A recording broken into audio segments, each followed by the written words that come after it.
एक भ्रष्ट व्यक्ति को अपना क्लीन चिट दिया। अपने प्रेस के उद्बोधन में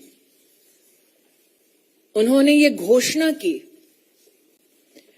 कि सत्येंद्र जैन के खिलाफ जो भी आरोप हैं वो सारे के सारे आरोप तथ्यों से बहुत दूर हैं। अपने आप को जज की उपाधि देते हुए अरविंद केजरीवाल जी ने सत्येंद्र जैन को जनता की अदालत में बरी कर दिया। इसलिए आज मैं विवश हूं कुछ प्रश्न पूछने के लिए। मेरा पहला प्रश्न भाजपा की एक कार्यकर्ता होने के नाते, क्या अरविंद केजरीवाल इस बात को इनकार कर सकते हैं, नकार सकते हैं कि सत्येंद्र जैन ने 4 शेल कंपनीज के अपने परिवार के कुछ सदस्यों के माध्यम से 16 करोड़ 39 लाख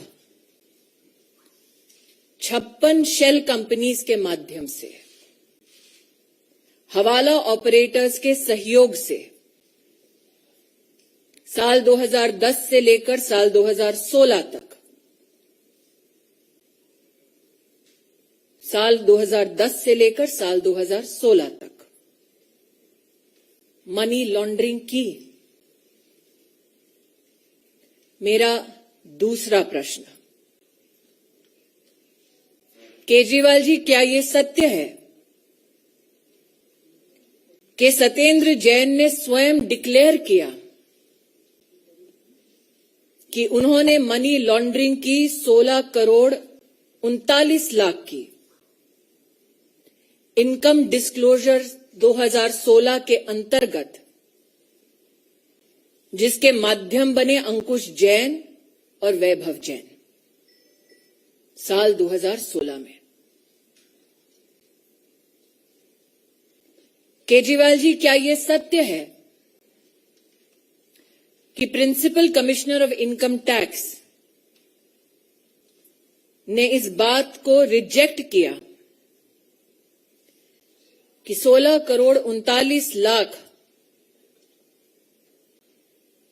के सही मालिक न वैभव जैन थे, न अंकुश जैन थे, बल्कि इस काले धन की मालिक स्वयं सत्येंद्र जैन है? केजरीवाल जी से मेरा चौथा प्रश्न, क्या यह सत्य है कि डिवीजन बेंच दिल्ली हाईकोर्ट ने 21/8/2019 के अपने ऑर्डर में यह कंफर्म किया, इस बात की पुष्टि की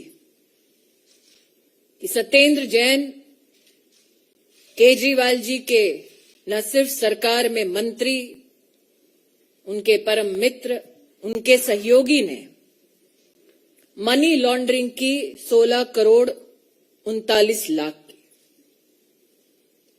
अगर केजरीवाल जी के पास कोर्ट के इस दस्तावेज की कोई कॉपी नहीं है, तो भारतीय जनता पार्टी के कार्यकर्ता विधिवत बड़े सम्मान के साथ ये कॉपी ऑर्डर की उन्हें भेज सकते हैं। मेरा पांचवा प्रश्न, क्या यह सत्य है केजरीवाल जी कि सत्येंद्र जैन शेल कंपनीज के मालिक हैं? उन शेल कंपनीज का नाम है Indo metallic impex private limited, Akinchan developers private limited,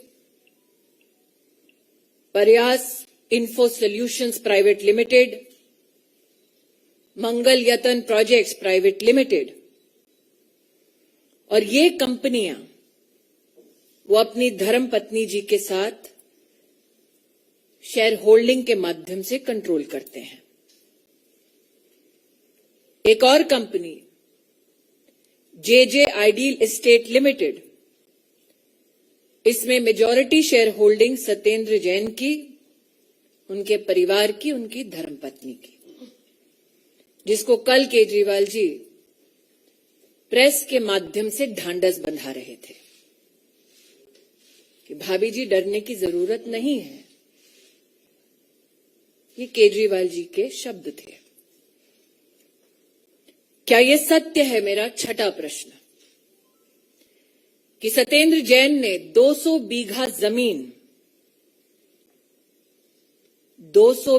जमीन कराला और चंडी, निजामपुर, बुधम, नॉर्थ और नॉर्थ वेस्ट दिल्ली के इलाके में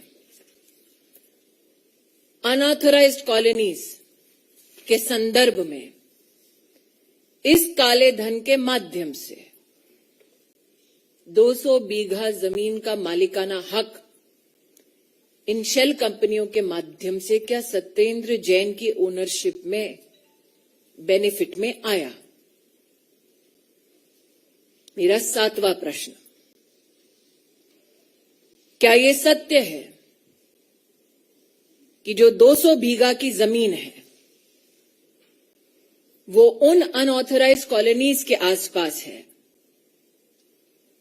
जिसके संदर्भ में मंत्रालय सत्येंद्र जैन जी का और आम आदमी पार्टी के माध्यम से क्या ये कारण बना कि वो अनऑथराइज्ड कॉलोनीज रेगुलराइज हुई?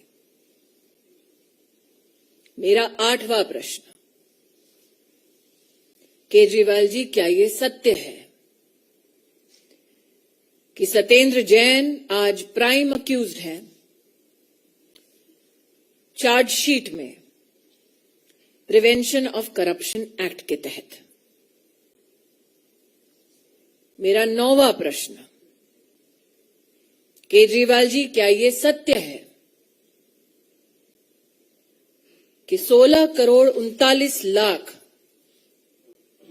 मनी लॉन्ड्रिंग की जो सत्येंद्र जैन जी की इनकम है उस पर इनकम टैक्स डिपार्टमेंट टैक्स लगाए? ये प्रस्ताव स्वयं सत्येंद्र जैन की कंपनीज का था? मेरा आखिरी प्रश्न, जिस सत्येंद्र जैन ने स्वयं स्वीकार किया कि 16 करोड़ 39 लाख मनी लॉन्ड्रिंग हवाला ऑपरेटर्स के माध्यम से की गई उन कंपनीज में जिनमें सत्येंद्र जैन और उनके परिवार की भागीदारी है, केजरीवाल जी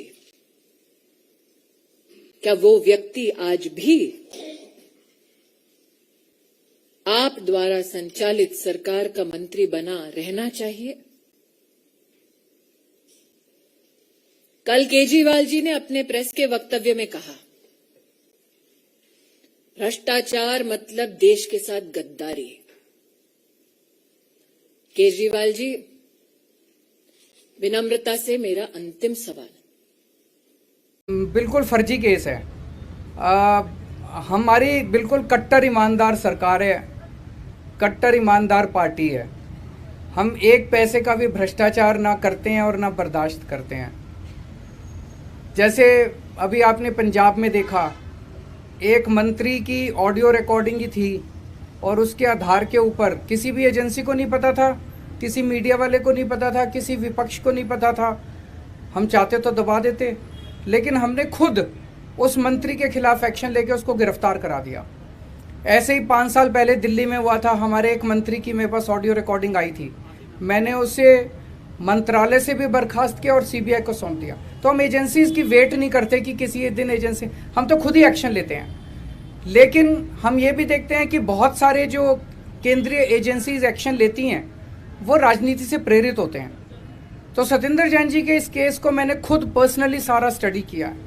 ये बिल्कुल कंप्लीटली फर्जी केस है, बिल्कुल उनको जानबूझ के पॉलिटिकल कारणों की वजह से फंसाया गया है। तो मैं समझता हूँ सच्चाई के रास्ते पे चल रहे हैं, सच्चाई का रास्ता बहुत कठिन होता है। तो भगवान हमारे साथ है, ईश्वर हमारे साथ है और वो बहुत जल्दी, हमें जुडिशरी के ऊपर भरोसा है और जुडिशरी न्याय करेगी और वो निकल के आ जाएंगे और इस फर्जी केस टिकने वाला नहीं।